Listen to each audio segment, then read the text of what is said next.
When the movie Sound of Freedom came out, you may recall how many people objected to its subject material, shrieking, "Conspiracy theory!"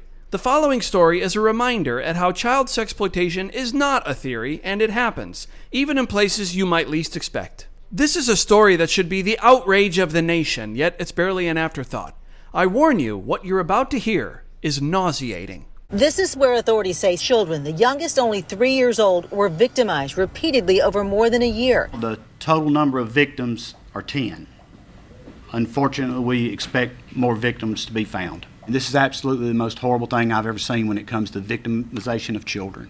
The horrific crimes allegedly took place in an underground bunker in Brent. The investigation began in February after the Department of Human Resources received a claim of child abuse at a home on Aaron Drive. The sheriff's office discovered sexual abuse was happening in a partially underground storm shelter detached from the house, which is what investigators refer to as the bunker. The Bibb County Sheriff's Office released these pictures from inside of the bunker. You can see a bed with a dirty mattress and a few chairs, as well as a small chest of drawers with a kitchen appliance on top. William McElroy, Dalton Terrell, and Andre Trejo Velasquez were indicted on multiple charges. Some of the suspects are the children's own parents, and authorities say more victims may still be out there.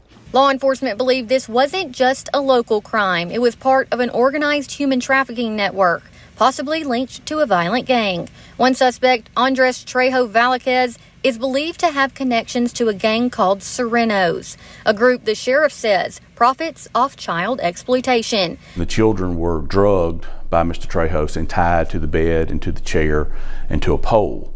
And then people would come and pay money to have sex with these children. Sometimes there would be multiple people that would come by and victimize these children on a nightly basis.